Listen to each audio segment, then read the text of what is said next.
नमस्कार दोस्तों, स्वागत है आपका अपने YouTube चैनल FM ज्ञान में। आज के फाइनेंशियल ज्ञान टॉपिक में हम बात करने वाले हैं एक ऐसे शेयर एनालिसिस के बारे में बात करेंगे जो शेयर बिलोंग करता है म्यूचुअल फंड इंडस्ट्री में। और म्यूचुअल फंड इंडस्ट्री के शेयर कहीं ना कहीं आपको भी पता है कि लगातार ग्रोथ देखने को मिल रही है उसमें। तो कौन सा स्टॉक है और कैसा रिटर्न रहा है, सारी चीज़ बात करेंगे। एक साल में पिछले इसने लगभग 30% का रिटर्न ऑलरेडी दे चुका है। तो वीडियो को बिल्कुल भी स्किप मत करिएगा, आखिरी में बताएंगे भी कि बाय करना चाहिए, होल्ड करना चाहिए, सेल करना चाहिए। तो चलिए वीडियो स्टार्ट करते हैं। वीडियो स्टार्ट करने से पहले एक छोटी सी जानकारी, अभी हमने लेटेस्ट में इंडिया पोस्ट ऑफिस की फ्रेंचाइज का वीडियो बनाया हुआ है। मात्र 5,000 में आप फ्रेंचाइज ले सकते हैं। तो उस वीडियो को जाके लाइव चेकआउट करें ये जानने के लिए कि वो कैसे मिलेगी आपको। तो चलिए हम बात कर रहे हैं यहाँ पर HDFC बैंक के AMC की, यानी कि एसेट मैनेजमेंट जो कंपनी है उसके बारे में स्टॉक एनालिसिस करने वाले हैं। और ये इस स्टॉक की बात करें तो काफ़ी बड़ा स्टॉक है और कहीं ना कहीं HDFC का भी आपको पता ही है कि नाम जुड़ते से ही स्टॉक में भरोसा ऑलरेडी हो जाता है। करंट प्राइस जो चल रहा है वो अराउंड चल रहा है 2723।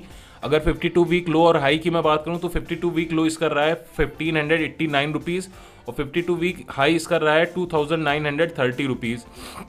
अब कंपनी के कुछ की स्टैटिक्स की मैं बात करना चाहूँगा। अगर जैसे EPS की बात करें तो 77.79 है, यानी कि 20% ग्रोथ देखने को मिली है ईयर ऑन ईयर बेसिस पे। PE की बात करूँ 35.01 है।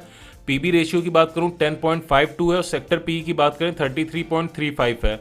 मार्केट कैप की अगर मैं बात करूं कंपनी के तो 58,133 करोड़ के करीब दिखा रहा है। और डिविडेंड यील्ड की बात करते हैं तो 1.76 है, यानी कि डिविडेंड यील्ड भी कहीं ना कहीं कंपनी का अच्छा खासा है, डिविडेंड भी देती आ रही है।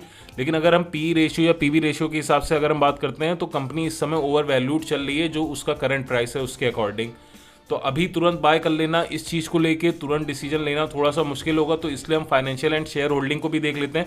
फाइनेंशियल की अगर मैं बात करूं तो जून 2023 क्वार्टर में इनकी जो सेल रही है वो 574 करोड़ की रही है और सितंबर 2023 की बात करूं तो 643 करोड़ की सेल्स हो गई, यानी कि इनकी सेल्स बढ़ती हुई देखने को मिली है। नेट प्रॉफिट की अगर मैं बात करूं तो ये जून 2023 में 477 करोड़ की थी और ये यहाँ पर घट के हो गई सितंबर 2023 में 437 करोड़ की। तो यहाँ पर आप खुद समझिए सेल्स बढ़ते हुए देखने को मिली है लेकिन नेट प्रॉफिट घटता हुआ देखने को मिला है। इसका सोल रीज़न जो है आप देख सकते हैं, टोटल एक्सपेंडिचर 158 करोड़ था जून में, लेकिन ये बढ़ गया है 173 करोड़ हो गया है सितंबर में, यानी कि एक्सपेंडिचर और इनके अदर चीज़ों बढ़े हैं, उसकी वजह से यहाँ पर नेट प्रॉफिट घटा है। लेकिन सेल्स कहीं ना कहीं लगातार बढ़ रही है, यानी कि लोग अभी भी इन्वेस्ट कर रहे हैं।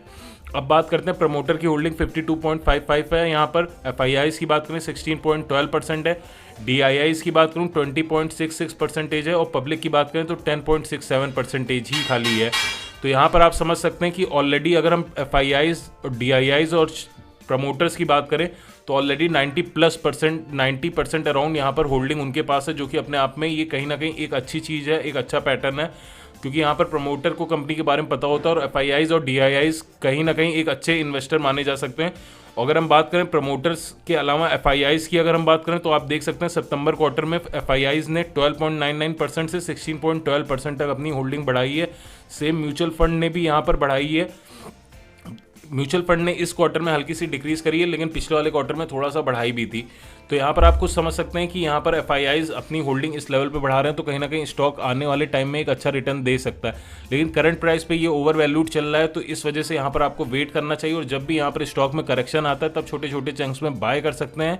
और टारगेट यहाँ पर आराम से आपको जो 52 वीक हाई देखने को मिल रहा है, लॉन्ग टर्म में अगर आप बाय करके चलते हैं तो ये टारगेट भी आपको आगे आने वाले टाइम में ब्रेक होता हुआ देखने को मिलेगा। तो उम्मीद है वीडियो पसंद आया होगा। इसके अलावा अगर आपकी कोई क्वेरी तो कमेंट करके जरूर